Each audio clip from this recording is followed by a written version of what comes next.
గలతీయులకు రాసినటువంటి పత్రిక 5వ అధ్యాయం 1వ వచనం.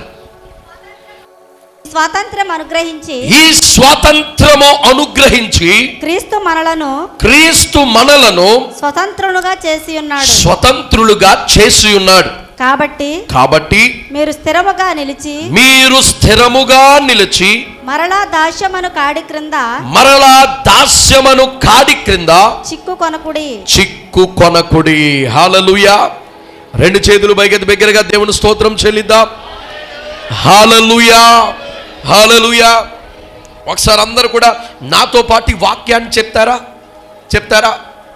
నేను మొదట చెప్తాను, నా వెనకాల మీరు చెప్పాలి, సరేనా? ఈ స్వాతంత్రము అనుగ్రహించి, ఈ వారం అంతా ఉపవాసం ఉన్నారేంటి?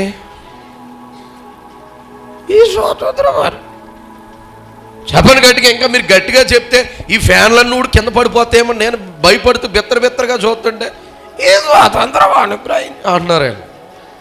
చెప్పండి గట్టిగా. ఈ స్వాతంత్రము అనుగ్రహించి క్రీస్తు మనలను స్వతంత్రులుగా చేసి ఉన్నాడు. కాబట్టి మీరు స్థిరముగా నిలిచి మరలా దాస్యమను కాడి క్రింద చిక్కు కొనకుడి. ఇది ఆ ప్రభు సెలవిస్తున్నటువంటి మాట. క్రీస్తు మనకి అనుగ్రహించినటువంటి స్వాతంత్రం. సాధారణముగా ఈ దేశానికి స్వతంత్రము, ఈ దేశానికి రాజ్యాంగము ఏ విధంగా వచ్చిందయ్యా, ఈరోజు మనం ఎంత ఆనందంగా సెలబ్రేట్ చేసుకోవడానికి, దేశమంతా కూడా ఒక పండగగా చేసుకోవడానికి ఎలా వచ్చింది అని అడిగితే మనలో కథలుగా చెప్తూ ఉంటాం. ఆ కథల్లో ముఖ్యముగా మనము గుర్తించుకుని ప్రతి ఒక్కరూ చెప్పేది ఏమిటంటే, అనేక మంది ఈ రోజు కొరకు తమ ప్రాణాలనే పణంగా పెట్టారు. వారు ప్రాణాలను పణంగా పెట్టారు, తమ కుటుంబాలను పణంగా పెట్టారు, తమ సమయాన్ని పణంగా పెట్టారు. ఎన్నో కష్టాలు, ఎన్నో నష్టాలు, ఎన్నో శోధనలు అనుభవించి ప్రాణాలను అర్పించి మనకు స్వతంత్రాన్ని చేతిలో పెట్టారు. హల్లెలూయా, హల్లెలూయా. ఈ గణతంత్ర దినోత్సవమైనను లేక ఇండిపెండెన్స్ డే అయినను వీటిని గుర్తు తెచ్చుకునేటప్పుడు దీని కొరకు ఎవరు కష్టపడ్డారో వారిని స్మరించుకుంటూ ఉంటారు ఈరోజు. కనుక ఈ వాక్యములో నుండి మూడు విషయాలు చెప్పి నేను ముగించాలని ఆశపడుతున్నాను. ఆ 3 విషయాల్లో మొట్టమొదటిది ఏమిటంటే నిజమైన స్వతంత్రం. హల్లెలూయా. 3 విషయాలు, మూడింటిని జాగ్రత్తగా గమనించండి. ఇది చాలా ప్రాముఖ్యమైనటువంటి వర్తమానం. ఈ 3 విషయాల్లో మొట్టమొదటిది ఏమిటంటే నిజమైన స్వతంత్రం. The real freedom. అది దేవుని ద్వారానే సాధ్యం. హల్లెలూయా. నిజమైన స్వతంత్రత దేవుని వలనే మనకి అనుగ్రహించబడుతుందని వాక్యము ఘోషిస్తూ ఉంది. ఆ వాక్యం ఏంటో ఒక్కసారి మనం చదువుకుందాం.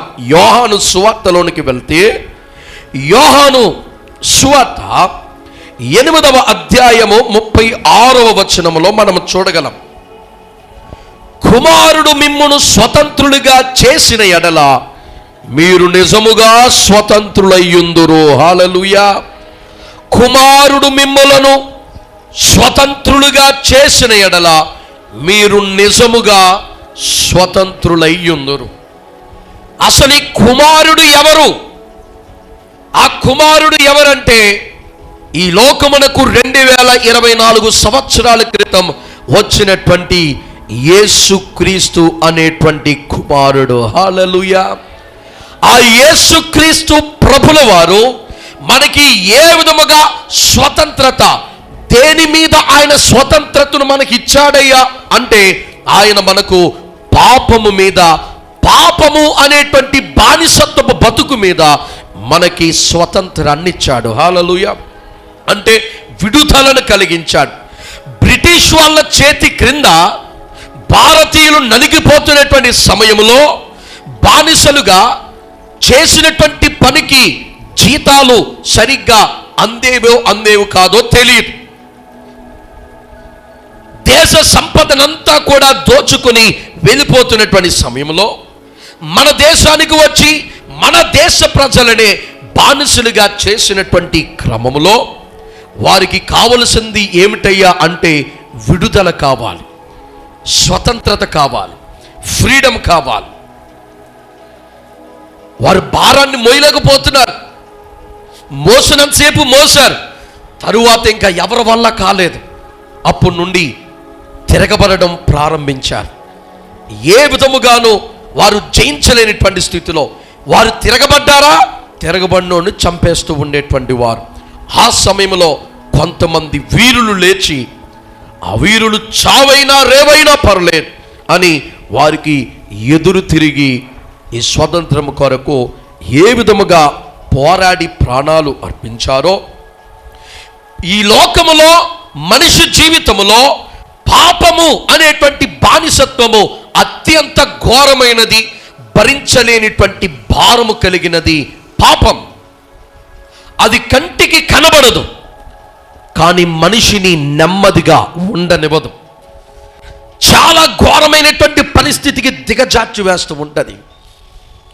సొంత దేశంలోనే, సొంత ఇంటిలోనే ఆత్మహత్య చేసుకునే స్థితికి అది తీసుకువెళ్ళిపోతూ ఉంటుంది. అంత ప్రమాదకరమైనది. ఎవడో వచ్చి మనం చంపవసరం లేదు, నీకు నువ్వే చచ్చిపోతావు. అది పాపము చేసేటువంటి ప్రక్రియ. కనుక ఈ పాపము నుండి, ఈ పాపం అనేటువంటి బానిసత్వము నుండి కృంగిపోతూ కృషించిపోతున్నటువంటి మనిషికి ఫ్రీడమ్, స్వతంత్రత ఆ దైవ కుమారుడైనటువంటి యేసుక్రీస్తు ప్రభుల వారు తీసుకొని వచ్చారు. హల్లెలూయా. ఆయన ఈ లోకమునకు వచ్చి తన ప్రాణమును అర్పించి తన రక్తమును చివరి బొట్టు వరకు చిందించి ఆ రక్తములో మన పాపములను కడిగి శుద్ధి చేసినటువంటి వాడై ఉన్నాడు. హల్లెలూయా. ఇక్కడ మనిషి మార్పు చెందాలి, మనిషి అభివృద్ధిలోనికి రావాలి.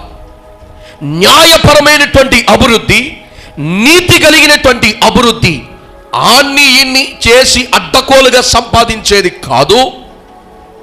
నీతి న్యాయముతో సుఖ సంతోషాలతో అనుభవించేటువంటి స్వతంత్రత కావాలి. జీవితాలు మార్చబడి సంతోషము తన అనుభవించడమే కాకుండా అనేక మందికి సంతోషదాయకంగా ఉండాలి. ఈ మార్పు, ఈ స్వతంత్రత ఎలా సాధ్యం అంటే హృదయము మార్పు చెందుట ద్వారా. హల్లెలూయా. హృదయము అన్నిటికంటే మోసకరమైనది, అది ఘోరమైన వ్యాధి గలది. నిన్నటి దినాన్ని ఉపవాస కూటములో అదే ధ్యానించుకున్నాం. చేతులకు కాళ్ళకు అంటినటువంటి బురదను మురుకను మనం కడిగేసుకుంటాం వాటర్ ద్వారా. నెత్తి మీద కాకి రెట్ట వేస్తే షాంపూతో శుభ్రంగా కడుక్కొని సువాసన భరితంగా తలను మార్చుకుంటాం. షర్ట్ మీద ఏ మరక పడినా మనకి లభ్యమయ్యేటువంటి ఆ యొక్క స్టెయిన్ రిమూవర్ తీసుకొని దాన్ని కొద్దిగా అప్లై చేసి షర్టును మరలా యథాస్థానానికి మనం తీసుకువస్తాం. కానీ గుండెకు పట్టినటువంటి జబ్బు, ఈ గుండెలో ఉన్నటువంటి పాపమును తొలగించాలంటే ఏ సొబ్బెట్టి ఎలా తోముతావు ప్రియమైన దేవుని బిడ్డ? ఏ సర్ఫ్ పెట్టి, ఏ స్టెయిన్ రిమూవర్ పెట్టి దానికి ఉన్నటువంటి పాపమును, రోగమును, కల్మషమును తీసివేస్తావు? How it is possible? Can anyone do that in history? చరిత్రలో ఎవడైనా చేయగలిగిన వాడు ఉన్నాడా? దానికి మార్గమును చూపించిన వాడు యేసుక్రీస్తు ప్రభుల వారు. హల్లెలూయా, హల్లెలూయా. ఏ విధముగా హృదయాన్ని శుద్ధి చేశాడు అంటే చెప్పడానికి చాలా సబ్జెక్ట్ ఉంది, కానీ ఒకే ఒక్క మాట చెప్పి నేను వాక్యంలో ముందుకు వెళ్తాను. అది వేరే సబ్జెక్ట్. దాన్ని మీరు వినాలి, నేర్చుకోవాలి అంటే శనివారం ఉపవాస ప్రార్థనకు వస్తే దాని కొరకే ఈ వారం నుండి అధ్యయనం మొదలు పెట్టాం, శుద్ధమైనటువంటి హృదయం అనేటువంటి టాపిక్ మీద. కనుక ప్రియమైన దేవుని బిడ్డలారా, హృదయము శుద్ధి అవ్వాలి అంటే దేవుడు మొట్టమొదటిగా మనకి సెలవిచ్చినటువంటి మాట ఏమిటంటే విధేయత. హల్లెలూయా.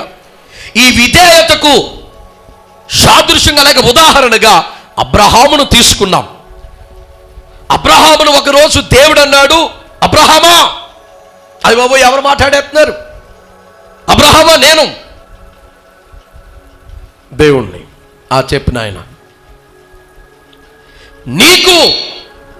నీకు సంతానానికి నేను స్వాస్థ్యంగా ఒక దేశాన్ని ఇవ్వాలనుకుంటున్నానయ్యా, ఒక ప్రాంతాన్ని అంతా కూడా నీకు నీ పిల్లల తరతరాలకి రాసిచ్చేద్దాం అనుకుంటున్నాను.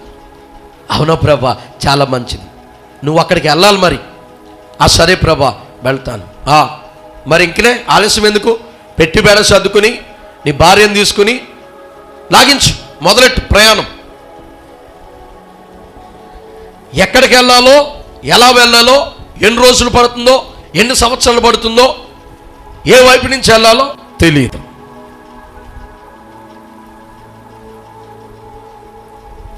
ఇప్పుడు మిమ్మల్ని అందరినీ కూడా, మీరందరూ కూడా ఆరాధనకు వచ్చారు. బయట 4 బస్సులెట్టి, అమ్మా ఈరోజు ఆరాధన లేదు, అందరు కూడా లగెత్త బస్సులు ఎక్కండి అన్నాం అనుకో, మీరు ఎక్కుతారా? ఎందుకు ఎక్కరు? ఎక్కుతారా? ఏమ్మా చెప్పండి అమ్మా. ఎక్కరు. ఎందుకనంటే నేను ఆ మాట అన్న వెంటనే మీరు గుసగుసలు మాట స్టార్ట్ అయిపోతాయి. ఏమిటంటే, అయ్య బాబోయ్, ఎందుకు ఎందుకు ఎందుకు ఎందుకు నీకు తెలుసా, అదిగో దాన్ని అడుగు, నాకు తెలీదు, ఈయన్ని అడుగు, నాకు తెలీదు. అయ్య బాబు, అత్తమాన పాస్టర్ గారు వెనకాల తిరుగుతాడు కదా, ఈయన్ని అడుగు, ఈయన, అయ్య బాబు నాకు కూడా తెలియదు. అయ్య బాబు, ఎవరికి తెలియకుండా ఏం చేసేస్తున్నాడు. అయ్య బాబు, అలాగైతే నేను రాను, మా ఇంట్లో ఒప్పుకోరు.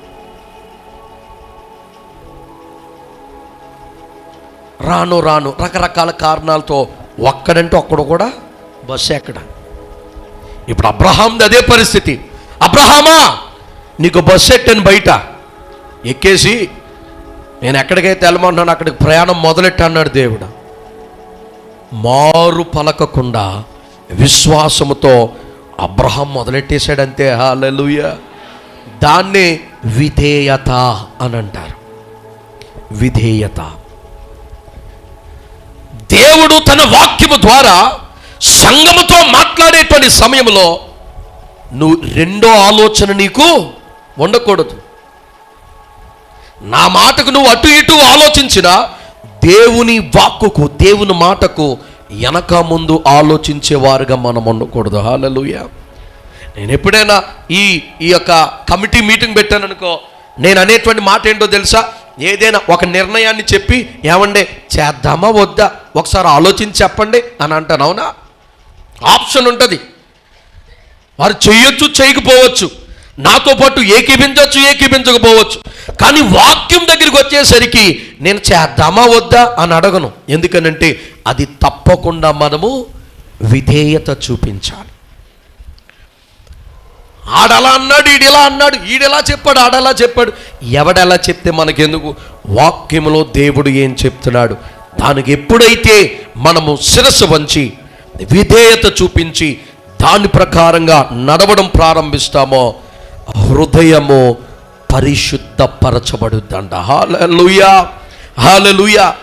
ఆ విధముగా దేవుడు తన వాక్యమును మనకు అనుగ్రహించి ఈ వాక్యములో ఏ విధముగా బ్రతకాలో, ఏ విధముగా జీవించాలో, ఏ విధముగా జీవిస్తే ఈ హృదయానికి పట్టినటువంటి ఆ మురుకు, ఆ పాపము, ఆ యొక్క చుట్టూ ఉన్నటువంటి ఆ యొక్క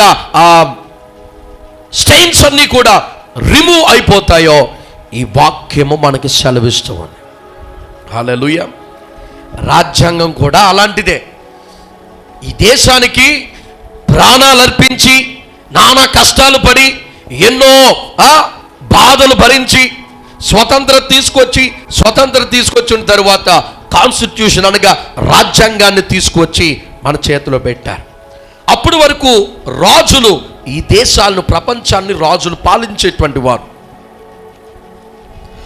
రాజుల పాలన ఎలా ఉంటుందంటే, రాజుల పాలనలో మ్యాక్సిమం అందరూ కూడా పెంటగాళ్ళే ఉంటారు. ఎందుకనంటే స్వార్థం కొరకు, అందరూ కూడా వాళ్ళ కాళ్ళ కిందనే ఉండాలని, అందరూ కూడా వారి మాటకు లోబడాలని, వారు విధించిందే చట్టం, వారు చేసిందే న్యాయం కింద ఉండేది. ఫోన్లే వీడు దిగిపోయిన తర్వాత ఎవడొకడు మంచోడు వస్తాడరే అనుకోవడానికి లేదు. ఎందుకనంటే ఆడి తర్వాత ఆడు కొడుకు వస్తాడు, ఆడు కొడుకు తర్వాత ఆడు కొడుకు వస్తాడు. ఇప్పుడు ఆడు ఎంతున్నా ప్రజలందరూ ఏం చేయాలంటే ఆడికి ఇలా వంగిపోవాలి. ఎలా వంగిపోవాలి? ఇలా వంగిపోవాలి. వాడు నానా కష్టాలు పెట్టేటువంటి వాడు. కొన్నిసార్లు అయితే ప్రజలు విసిగిపోయి ఏం చేయాలో తెలియక వారు ఆత్మహత్యలు చేసుకునేటువంటి ఆ యొక్క సందర్భాలను మనం చూస్తూ ఉంటాం.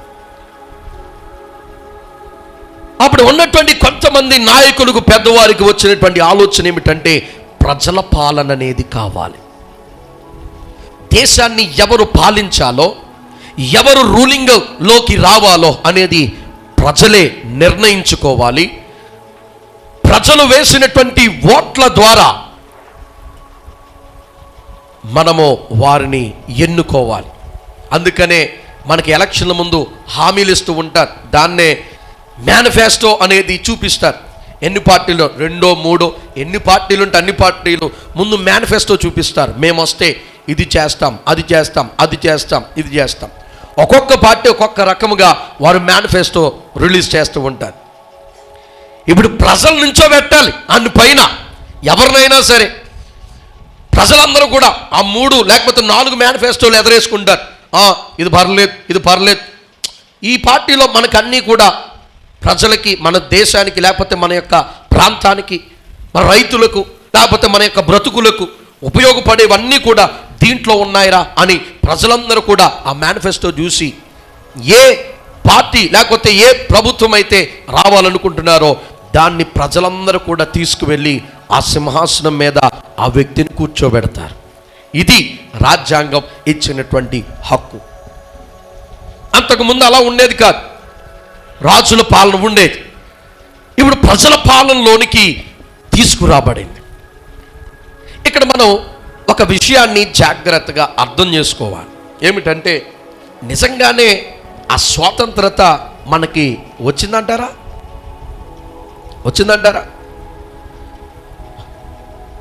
దేశంలో నిజమైనటువంటి స్వాతంత్రం ఉందంటారా? ఏమ్మా, ఎక్కడ చెప్తే కాంట్రవర్సీ అయిపోద్దని చూస్తున్నారా? మీరు కనపడలే, నేను ఒక్కడే కనపడతాను ఇక్కడ. కొన్ని విషయాలు మనం చూద్దాం. కొన్ని విషయాలు మనం చూసినప్పుడు దేశంలో కొన్ని సంవత్సరాలు బట్టి జిఎస్టి ట్యాక్స్ అనేది మనందరికీ కూడా తెలిసేటువంటి విధంగా వచ్చింది. అవునా? జిఎస్టి అనేది మనందరం కూడా కడుతున్నాం. చిన్నపిల్లోడు తాగేటువంటి పాల దగ్గర నుండి, మనం నిత్యావసర సరుకుల దగ్గర నుండి, తినేటువంటి ఐస్ క్రీమ్ పుల్ల దగ్గర నుండి, పానీపూరి వరకు అన్నీ కూడా ట్యాక్సులు పడుతున్నాయి. వాడేటువంటి వాహనాల దగ్గర నుండి, అందులో పోసేటువంటి ఇంధనం వరకు అన్ని ట్యాక్సులు పడుతూ ఉన్నాయి. ఇప్పుడు సపోజ్ ఒకడు ఒక 10 లక్షలు పెట్టి కారు కొన్నాడు అనుకో, ఆ కారు 10 లక్షలు పెట్టి కొంటాడు, కానీ దాని అసలైన ప్రైస్ ఎంతో తెలుసా? 4 లక్షలు. ఆ కారు ఖరీదు 4 లక్షలు. మరి మిగతా 6 లక్షలు అడ్డగోలుగా దొబ్బేస్తున్నాడా అంటే కాదు, 6 లక్షలు గవర్నమెంట్కి ట్యాక్స్ కడుతున్నాడు. చూసారు ఎంత కడుతున్నాడు? 6 లక్షలు గవర్నమెంట్కి ట్యాక్స్ కడుతున్నాడు. 4 లక్షలు ఖరీదు. ఆ కంపెనీ వాడు తయారు చేయడానికి మహా అయితే 2 లక్షలు అవుద్దేమో. 2 లక్షల లాభానికి వాడు అవి వేసుకుని లాభానికి అమ్ముకుంటాడు. అంటే ఆ 2 లక్షల కారు, 2 లక్షలు ఖరీదు చేసే కారుకి ఇంకో 2 లక్షలు వచ్చేసింది. వాడు లాభం అక్కడితోటి, కంపెనీ అక్కడితోటి సరిపెట్టుకున్నాడు. మరి మిగతా 6 లక్షలు ఎవరికంటే గవర్నమెంట్కి ట్యాక్స్ వెళ్తుంది. కొనుగోలు చేసేటువంటి కారు ఖరీదు కంటే కట్టేటువంటి ట్యాక్సుల విలువ మూడంతలు కడతాం. అదే 25 లక్షలు పెట్టి కారు కొన్నాడు అనుకో, దాంట్లో 18 నుండి 20% అంటే 20 లక్షల నుండి 18 లక్షల వరకు ట్యాక్సే ఉంది. 18 లక్షల వరకు ట్యాక్సే ఉంది. ఇంతగా కారు ఎంత అంటే 9 లక్షలు 10 లక్షలు ఉంటుంది. మిగతా 15 లక్షలు గవర్నమెంట్కి ట్యాక్స్కి వెళ్ళిపోతుంది. అంటే మన సంఘంలో ఎంతమంది ఉన్నారు? సపోజ్ ఎంతమందిలో ఒక 100 మంది 10 లక్షలు ఖరీదు చేసే కారు కొనుక్కున్నారనుకోండి. అంటే 10 × 6 ఎంత? ఇంచుమించు 60 లక్షల పైనే. ఆ 10 మంది కొంటే 60 లక్షల పైన ట్యాక్స్ ఎవరికి వెళ్ళిపోతుంది? గవర్నమెంట్కి వెళ్ళిపోతుంది. అంటే మన దేశంలో జనాభా చాలా ఎక్కువ. ఇంటికొచ్చి 2-3 బళ్ళు ఉన్నాయి. 100% ప్రతి ఇంటికి కారు ఉంది. ప్రతిరోజు తింటున్నాం. బియ్యం అయితే ఫ్రీగా ఇస్తున్నారు, కానీ దాంట్లో వాడుకోవడానికి నూనె ఫ్రీగా ఇస్తున్నారా? పప్పులు ఫ్రీగా ఇస్తున్నారా? పప్పు దినుసులు ఫ్రీగా ఇస్తున్నారా? కూరగాయలు ఫ్రీగా ఇస్తున్నారా? మరి దాని మీద పడే జిఎస్టీకి బియ్యం మనకు ఫ్రీగా వస్తుందని మనం అనుకోకూడదు. అన్నీ కూడా ఖరీదుతో మన దగ్గరికి వస్తుంది. వచ్చిన దాంట్లో సగం ట్యాక్సే వెళ్ళిపోతుంది. 10 రూపాయలు పెట్టి ఏమైనా కొంటే దాంట్లో 4 రూపాయలు ట్యాక్సే పోయి 6 రూపాయలు మాత్రమే షాపోడికి వెళ్తుంది. ఇప్పుడు ఎంత ఖరీదైన ఎంత ఎక్కువ ట్యాక్సులు కార్ల మీద వాటి మీద మీరు ఎందుకు తీసుకుంటున్నారని గవర్నమెంట్ని అడిగితే గవర్నమెంట్ ఏమంటుందో తెలుసా? ఏమయ్యా, నువ్వు తిరగడానికి రోడ్లు వేయొద్దా? రోడ్డు మీద నడవడానికి లైట్లు వేయొద్దా? తారు కొనొద్దా? రాళ్ళు కొనొద్దా? మరి అన్నిటికీ ఎక్కడి నుంచి వస్తుంది?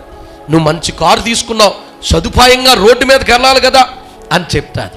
మరి రోడ్లు ఉన్నాయా? లేవు. మనకున్న గోతులు ఎక్కడ కూడా ఉండవేమో. ఏమా లైట్లు ఉన్నాయా? ఉన్నాయి, స్తంభాలు ఇంటికోటి, కానీ లైట్లు ఎలాగో. మరి డబ్బు అంతా ఎక్కడికి పోతుంది? ట్యాక్స్లో కొన్ని లక్షల కోట్లు ఎక్కడికి పోతున్నాయి? ఎప్పుడైనా ఆలోచించారా? ఆలోచించాలి. ఈ లక్షల కోట్లు తినేదాని దగ్గర నుండి, వాడేటువంటి బండి దగ్గర నుండి, పోసేటువంటి ఇంధనం దగ్గర నుండి, ఐస్ క్రీమ్ పుల్ల దగ్గర నుండి సమస్తం మీద ట్యాక్స్ వేస్తున్నాడు. మొన్నే మనకి బడ్జెట్ ముందు ప్రవేశపెట్టినప్పుడు దాంట్లో చెప్పినటువంటి మాట ఏంటో తెలుసా? తినేటువంటి పాప్కార్న్ ఉంటుంది కదా, పాప్కార్న్ మీద ట్యాక్స్ ఉందంట. ట్యాక్స్ పెంచారు పాప్కార్న్ మీద. పిల్లలు తినే పాప్కార్న్ ఉంటుంది కదా, పాప్కార్న్ అని అంటారా మీరు? ఇంకేమైనా అంటారా? తినేటువంటి పాప్కార్న్ మీద ట్యాక్స్ పెంచారు. అంటే ఇప్పటి వరకు నీకు 20 రూపాయలకు వచ్చేది ఇప్పుడు 35 రూపాయలకు వస్తుంది. నీకు 35 రూపాయలకి చిన్నపిల్లలు తినే, ఆఫ్టర్ ఆల్ వడ్లన్నీ ఇలా చేస్తే వచ్చే పాప్కార్న్ మీద ఆడు ట్యాక్స్ పెంచితే మరి కట్టిన డబ్బంతా ఎక్కడికి వెళ్ళిపోతుందమ్మా? ప్రపంచంలోనే 2వ అతి ఎక్కువ జనాభా ఉన్న దేశం భారతదేశం. ప్రపంచంలోనే మనకున్నంత జనాభా ఎక్కడా లేరు. ముందు చైనా అయితే, సెకండ్ భారతదేశమే. మరి ఇన్ని కోట్ల మంది ట్యాక్సులు కట్టి ఇంత లక్షల వేల కోట్లు ఏమైపోతున్నాయి? పేదవాడుగాని మిగిలిపోయాడు. రైతు అదే అప్పులతో బాధపడుతున్నాడు. రైతు ఇప్పటికీ పురుగుల మందు తాగి చచ్చిపోతున్నాడు. అభివృద్ధి లేదు, ఆశీర్వాదము లేదు. మరి నిజంగా స్వతంత్రత వచ్చిందంటారా? ఏమ్మా, మరి నిజంగా రాజ్యాంగంలో ఉన్నటువంటి ప్రతిదీ అమలవుతుందంటారా? ఇంకా ఇంకొక విషయం ఏమిటంటే, ఇప్పుడు రాజ్యాంగం మార్చేటువంటి క్రమం ఒకటి మొదలయ్యింది. ఏయో ధర్మాలు తీసుకువచ్చేటువంటి కోణం ఇంకొకటి మొదలయ్యింది. రాష్ట్రంలో ఎడ్యుకేషనల్ పర్సంటేజ్ తగ్గిపోతుంది, అంటే చదువుకునే వారి శాతం తగ్గిపోతుంది. ఎందుకనంటే మతాల పేరిట గొడవలే తప్ప చదువు యవనస్తులకు ఎవ్వరు కూడా చదువుకునే వాళ్ళు లేరు. 10వ తరగతి వరకునే ఏదోలాగా కష్టపడి స్కూల్కి వెళ్తున్నాడు, 10వ తరగతి దాటగానే స్కూల్ మానేస్తున్నాడు. ఇప్పుడు చూడండి, నా జనరేషన్ తప్ప మా తరువాత జనరేషన్ ఎవరినైనా చూడు, 10వ తరగతితో ఆపుడు. ఆడు చదువు 10వ తరగతి నుంచి చదువులేదు. ఎవడైనా 10వ తరగతి చదువుకుంటున్నాడంటే ఆడిప్పుడు గొప్ప. పూర్వపు స్థితిలోనికి ఇల్లిటరసీ అంటే చదువు లేనటువంటి అంధకార యుగం త్వరలో రాబోతూ ఉంది. ఎవరో ఒకరు వారి ఆలోచనను, వారి యొక్క ప్రణాళికను దేశం మీద రుద్ది అప్పుడెప్పుడో తెల్లోడొచ్చి దోచుకుని వెళ్ళిపోయాడు అది ఇది అని చెప్తూ ఉన్నారు. కానీ ఈనాడు ఆడికంటే ఎక్కువ దోచేస్తున్నారు. సొంత దేశంలోనే సొంత ప్రజలే. ఇలాంటి పరిస్థితులలో స్వతంత్రం వచ్చింది, రిపబ్లిక్ డే వచ్చింది అని సంతోషంగా ఇవన్నీ తెలుసున్నటువంటి వ్యక్తి ఎవడైనా చెప్పుకొని ఆనందంగా ఉండగలడా? ఇవన్నీ నేను కొత్తగా చెప్పేది కాదు, ప్రతిరోజు న్యూస్లో వచ్చేదే. నేనేమి వెళ్ళి ఢిల్లీలో ముంబైలో తిరిగి ఇన్వెస్టిగేషన్ నేనేం చేయలేదు. ప్రతిరోజు ఉదయం లెగితే మనకు వార్తల్లో వచ్చి వినపడేవే ఈ కబుర్లన్నీ కూడా. ఇలాంటి పరిస్థితిలో మనం ఇంకా ఎవరో ఆలోచన క్రింద బానిసత్వ బ్రతుకులోనే ఉన్నాము తప్ప నిజమైనటువంటి స్వాతంత్రం మనకు లేదు. ఆలోచించండి ఒకసారి. అందుకనే దేవుడు అంటూ ఉన్నాడు, నిజమైనటువంటి స్వాతంత్రం ఎక్కడ ఉందయ్యా అనంటే, కుమారుడు మిమ్మును స్వతంత్రులుగా చేసిన ఎడల మీరు నిజముగా స్వతంత్రులయ్యుందురు. హల్లెలూయా. ఆ కుమారుడు ఎవరంటే ప్రభువైన యేసుక్రీస్తు.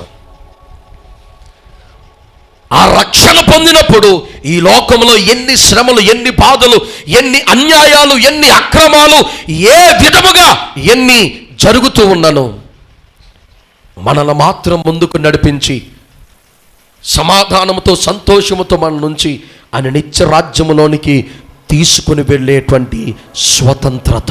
హల్లెలూయా, హల్లెలూయా. ఆ స్వతంత్రత ఈరోజు మనము కలిగి ఉన్నామా లేదా అనేటువంటి విషయాన్ని మనం ఆలోచించాలి. Did you have that freedom? రక్షణ అనేటువంటి సంతోషం ఉన్నదా? రక్షణ పొందావా? యవనస్తులారా, పెద్దలు, చిన్నలు, స్త్రీలు, పురుషులు, రక్షణ అనుభవం ఉందా? నీకు ఇంకా స్వతంత్రత లేదు. నువ్వు ఇంకా బానిసత్వ బతుకు కిందే ఉన్నావు, బానిసత్వ బ్రతుకులోనే ఉన్నావు. కనుక నిజమైనటువంటి స్వతంత్రత కుమారుడు మనకిచ్చేటువంటి స్వతంత్రత, అంటే యేసుక్రీస్తు ప్రభువునందు మనకు కలిగేటువంటి స్వతంత్రత. హల్లెలూయా. ఇప్పుడు రెండో విషయాన్ని మనం చూద్దాం. రెండోది ఏమిటంటే యూనిటీ ఇన్ డైవర్సిటీ, అనగా భిన్నత్వములో ఏకత్వం. ఇది మన దేశంలో ఎక్కువగా గర్వంగా చెప్పుకునేటువంటి మాట. అది ఒకప్పుడు, ఇప్పుడు అంతా కూడా వన్ సైడ్ వార్ కింద అయిపోతుంది. భిన్నత్వములో ఏకత్వం, దీని కొరకు కూడా బైబిల్ చక్కగా ఓ మాట చెప్తూ ఉంది. చూడండి, దీని బైబిల్ ఎప్పుడో చెప్పింది. మన దేశానికి స్వతంత్రం రాకముందే బైబిల్లో దేవుడు ఎప్పుడో రాయించేశాడు భిన్నత్వంలో ఏకత్వం. చూడండి ఒకసారి, గలతీలకు రాసినటువంటి పత్రిక, గలతీలకు రాసినటువంటి పత్రిక 3వ అధ్యాయం 28వ వచనం. గలతీ 3:28. ఇందులో యూదుడని గ్రీసు దేశస్థుడని లేదు, దాసుడని స్వతంత్రుడని లేదు, పురుషుడని స్త్రీ అని లేదు, యేసుక్రీస్తునందు మీరందరూ ఏకముగా ఉన్నారు. హల్లెలూయా. చెప్పనమ్మా, రెండు చేతులు పైకెత్తి, ఇంకా గట్టిగా రెండు చేతులు పైకెత్తాలి. భిన్నత్వంలో ఏకత్వం, యూనిటీ ఇన్ డైవర్సిటీ. దేవుడు అంటూ ఉన్నాడు, అదే సంఘం. సంఘం దేవుని యొక్క శరీరం అయి ఉన్నది. హల్లెలూయా. శరీరము పనిచేయాలంటే ఏం చేయాలి? ఏమండి, శరీరం పనిచేయాలంటే ఏం చేయాలి? అంతా కూడా ఏకమై ఉండాలి. హల్లెలూయా. ఈ చెయ్యి ఊడి కింద పడిపోయింది అనుకో, శరీరం అని ఎవడని పిలుస్తాడా? పిలవడు. ఈ మధ్యన బాగా ఫేమస్ అవుతున్నటువంటి న్యూస్ ఒకటి ఉంది. ఏంటంటే, ఒకడంట అలాడి మీద కోపం వచ్చి మరి ఇద్దరేదో గొడవ పెట్టుకుని ఫుల్గా చెక్కేసి కుక్కర్లేసి ఉడకబెట్టేసి విజిల్ ఏం చేస్తున్నాడంట. విన్నారా ఈ వార్త? అలా ఆవిడ నరికేసి మొత్తం మాంసం అంతా కూడా ఒలిచేసి, ఎలా ఒలిచాడు? ఎముకల మీద ఉన్న మాంసం కూడా మొత్తం చెక్కాడంట చాగుతో. మటన్ కొట్లో మొత్తం ఫ్లెష్ అంతా తీసి బోన్లెస్ మటన్ చేసినట్టు మొత్తం అంతా చెక్కేసి కుక్కర్లో వేసి విజిల్లే మొత్తం ఉడకబెట్టేసి చెరువులో వేసేసాడు. ఎముకలన్నింటినీ కాల్చేసి మొత్తం బూడి చేసి పచ్చడి చేశాడు. దొరికే అవకాశమే లేదు. చూసారా?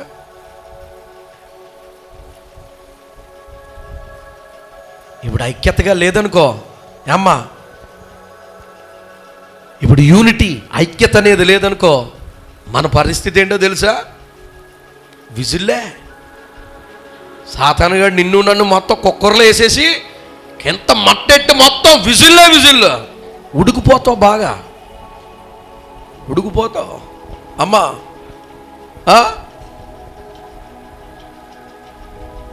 ఎన్ని చూడవలసి వస్తుందో దేశంలో. ఎక్కడో కాదు, భారతదేశంలో ఇక్కడే. మన తెలుగు రాష్ట్రాలేనయ్యి, తెలుగు రాష్ట్రాలే. మరి తెలంగాణ, ఆంధ్ర తెలియదు కానీ నాకు సరిగ్గా ఐడియా లేదు, కానీ తెలుగు రాష్ట్రాల్లోనే, నార్త్ ఇండియాలో కాదు, ఇక్కడే అంత మహానుభావులు ఉన్నారు. మనకంటే ముందు వెళ్ళిపోయిన వాళ్ళు పాపం అదృష్టవంతులనే. అయ్య బాబు చచ్చిపోయాడు అని ఎడుతాం, కానీ ఇలాంటి పనికిమాలి అన్ని చూడవలసి వస్తుంది మనం. ఇప్పుడు అది చూసి ఇంకొకటి, వీళ్ళకి ఐడియాలు ఎలా వస్తున్నాయి, కానీ ఇప్పుడు వరకు నా చిన్నప్పటి నుంచి ఇప్పుడు వరకు ఏం లేదండి. నా 30 ఏళ్ళ జీవితంలో కుక్కర్లో పెట్టి చికెను మటన్ ఉడికించోని చూశాను, కానీ మొత్తం మనిషినే ఆ కుక్కర్ కూడా పెద్దదేం కాదు, ఎంత ఉంది అది, 5 కేజీలు పడుతుందంట. మనిషి ఎన్ని కేజీలు ఉంటాడు? మీరు అనుకుంటున్నారు మాకేం తెలుసు అండి, మేము ఎప్పుడు కూడా కొయ్యలేదు. నువ్వు కొయ్యాలంటే చూసుకోవా. 70 కేజీలు ఉన్నాడు అనుకో, ఓ 20 కేజీలు ఎముకలు తీసే 50 కేజీలు ఉడికిచ్చేసాడు. అయ్య బాబోయ్, మనుషులు నిజంగా ఆలోచించుకుంటే ఇప్పుడు యూనిటీ అనేది లేదనుకో, అంటే ఐక్యత అనేది లేదనుకో, సాతానుగాడికి చేతికి దొరికేస్తాం. ఆడుకు దొరికితే ఇంకొంటదే కుక్కర్లో పెట్టిన మనిషే. ఇంకా విజిల్ నెమ్మదుండదమ్మా. సంఘములో దేవుడు అంటున్నాడు, సంఘం అనబడేటువంటి సంఘము దేవుని యొక్క శరీరమై ఉన్నది కనుక ఈ శరీరము ఏ విధంగా ఉండాలంటే క్రీస్తుతో అంటుకట్టబడి ఉండాలి. హల్లెలూయా, హల్లెలూయా. మనమందరం క్రీస్తుతో మనం అంటుకట్టబడి ఉండాలంటే మనందరము ముందు ఐక్యత కలిగి ఉండాలి. హల్లెలూయా. చెప్పండి అమ్మా. ఈ ఐక్యత విషయానికి వచ్చేసరికి మీకు సౌండ్ ఉండదు, ఎందుకో నాకు అర్థం కాదు. ఇక్కడ పౌలు భక్తుడు సెలవిచ్చినట్లుగా ఇందులో యూదుడని గ్రీసు దేశస్థుడని, ఆ మందిరానికి వచ్చేవాళ్ళు ఆ కులమోడని ఈ కులమోడని, ఉన్నోడని లేనోడని, ఆ ప్రాంతం వాడని ఈ ప్రాంతం వాడని, అంటే ఒకటే మందిరానికి వస్తున్నాడు కానీ ఆ ప్రాంతమోడు ఈ ప్రాంతమోడు, ఆ పేటోడు ఈ పేటోడు. అమ్మా, మనమందరము కూడా క్రీస్తు యొక్క శరీరమై ఉన్నాం. మన దేశంలో యూనిటీ ఇన్ డైవర్సిటీ అనగా ఈ యొక్క భిన్నత్వములో ఏకత్వం. రకరకాల జాతులు ఉన్నాయి. ఒక్క మన భారతదేశంలోనే కొన్ని ఏకంగా 120 150 భాషలు ఉన్నాయంట. ఇప్పుడు మొన్న అక్కడ కోయి అని పాటలు పాడుతున్నాడు. కోయి అనే భాష ఒకటి ఉందని ఆయన పాట పాడే వరకు మనకి ఇప్పుడు వరకు తెలియదు. ఇలాంటి భాషలు ఎన్ని ఉన్నాయో, హిందీ అనేవాడు, మరాఠోడు, బెంగాలీ అనేవాడు, తెలుగు, తమిళ్, మలయాళం, కన్నడ, ఎక్కడే 10 భాషలు వచ్చేసినాయి. 150 నుంచి 120 భాషల వరకు ఉన్నాయంట. ఎక్కడ? మన భారతదేశంలో. నువ్వు నేను ఉంటున్న ఈ భారతదేశంలో రకరకాల జాతులు, ప్రజలు, కోయి ప్రజలు, అడవులో నివసించేవారు, బండసందుల్లో నివసించేవారు, ఎడారుల్లో నివసించేవారు, ఇలాగా అనేక జాతులు, అనేక భాషలు మాట్లాడేవారు, అనేక రంగులు, తెల్ల, నల్ల, హజీ, ఇది, అనేక మతాలు. ఒకటి కాదు, 2 కాదు, మనకు తెలిసింది 1, 2. నిన్న మొన్న ఒకటి ఏదో మతం వాళ్ళు చూశాను. వాళ్ళు పెళ్లి చేసుకునేటప్పుడు ఏం చేస్తారంటే ఒక నల్ల కోడి పెట్టను పడుకోబెట్టి దాని తలకాయని ఇంకొకటి కాలు మీద పెట్టి దాన్ని ఇలా చితక్కొట్టి వెళ్తున్నాడు. పాపం అది ఎలా గిలగిల కొట్టేసుకుంటే నేను అన్నాను, ఓరు బాబా తీరా బాబా చూడలేకపోతున్నాను. ఎంత దారుణమో! ఇలాంటి రకరకాల మతాలు, రకరకాల ఆచారాలు, ఇవన్నీ కలగలిపి ఉన్నటువంటి దేశం ప్రపంచంలో ఏదైనా ఉందయ్యా అంటే భారతదేశం ఉంది.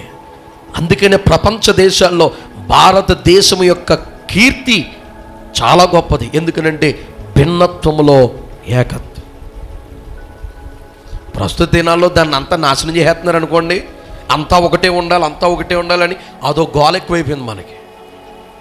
దాని సంగతి పక్కన పెట్టండి. కానీ ఎక్కడ కూడా దేవుని యొక్క సన్నిధానం అనగా సంఘం అనేది దేవుని యొక్క శరీరం అయితే ఆ శరీరములో పాలుభావగస్తులుగా ఉన్నటువంటి మనము ఐక్యతతో మనం ఉండాలి. హల్లెలూయా.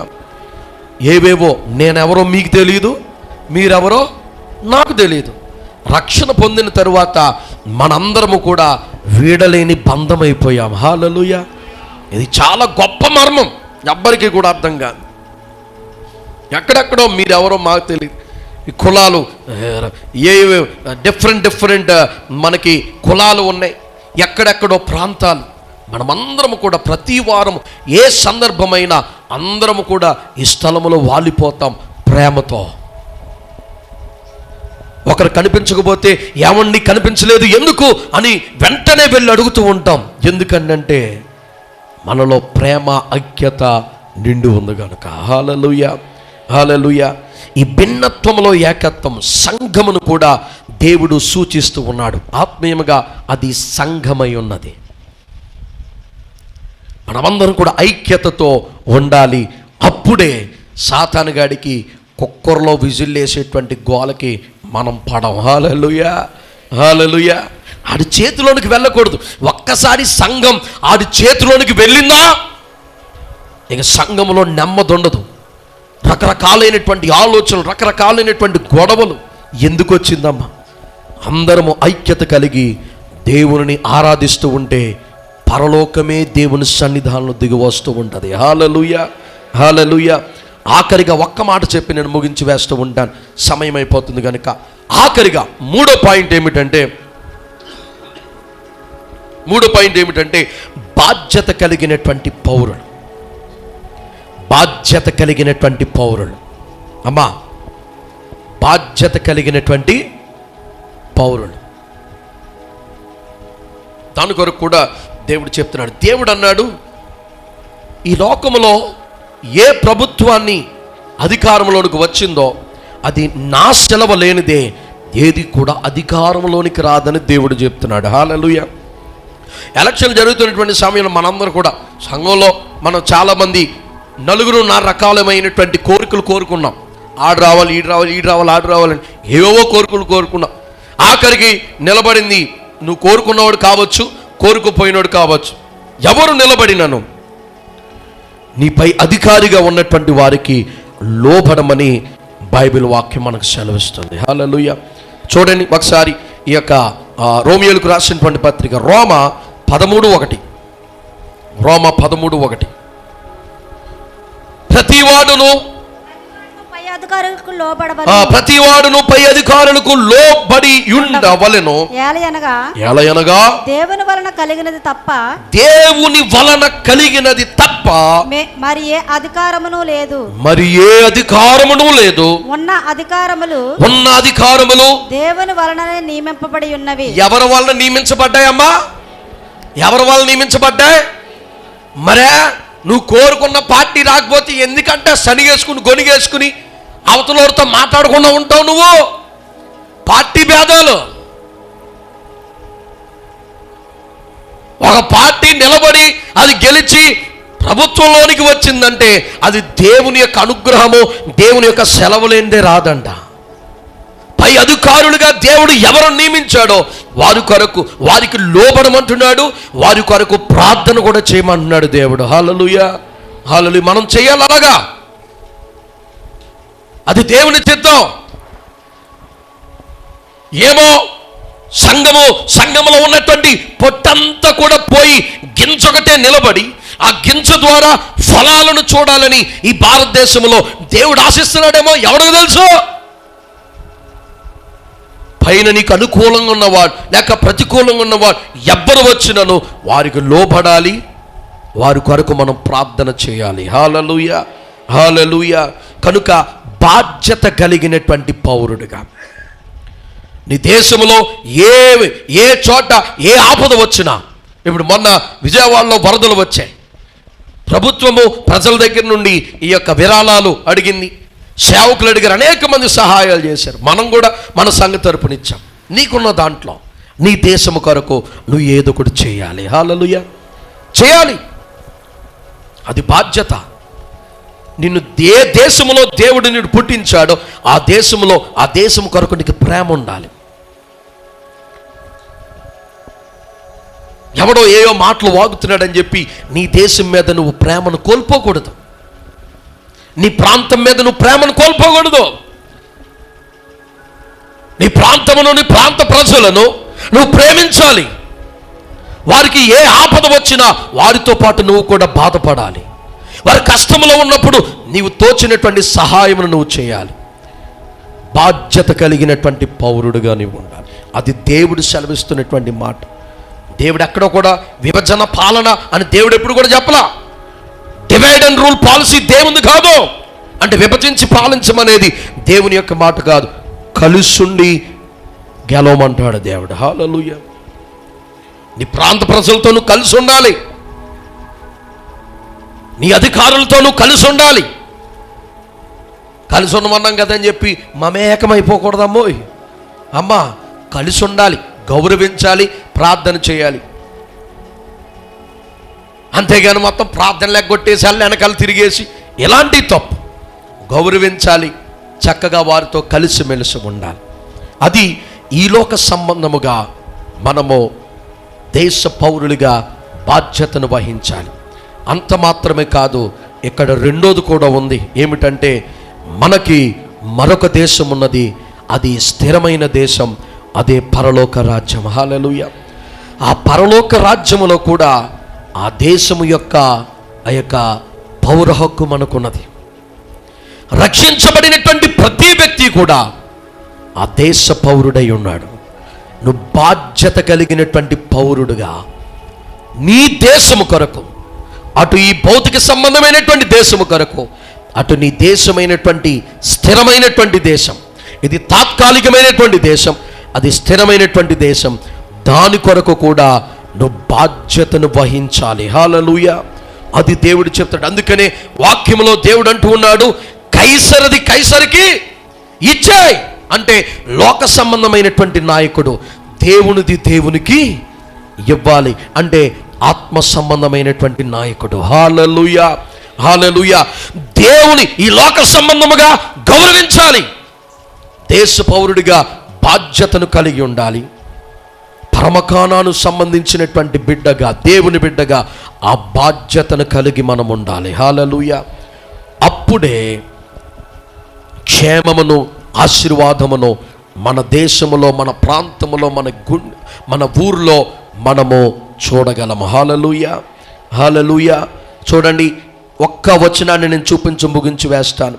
ఒకటో తిమోతి 2వ అధ్యాయం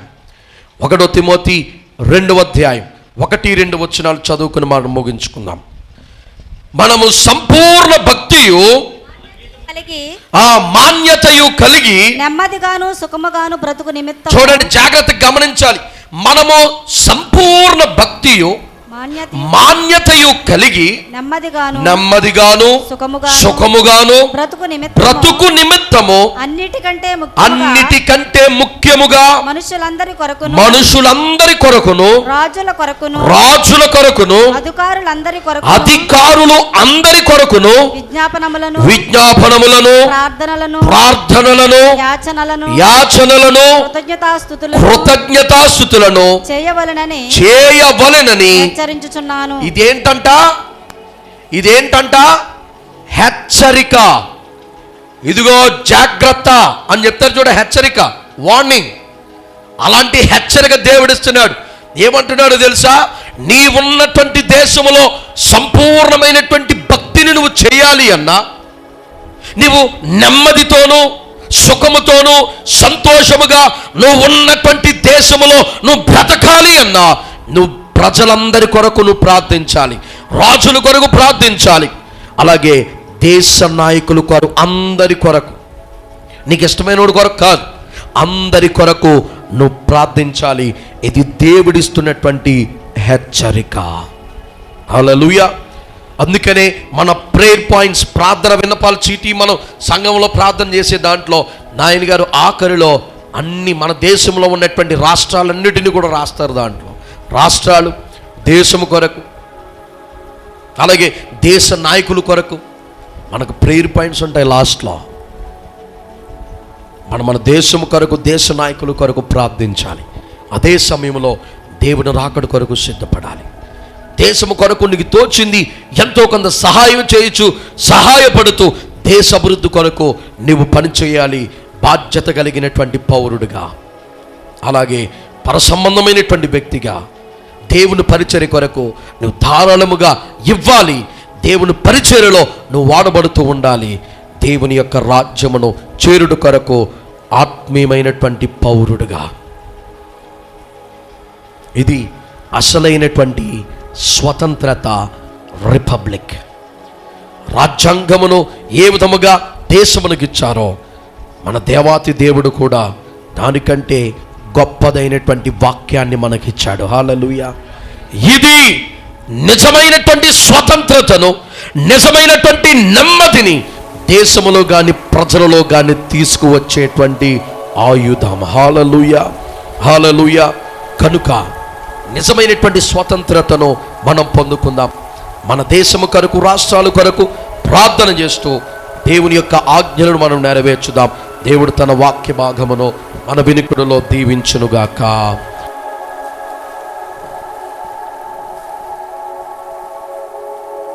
అతి త్వరలో ఈ ప్రపంచము అంతమైపోబోతుంది.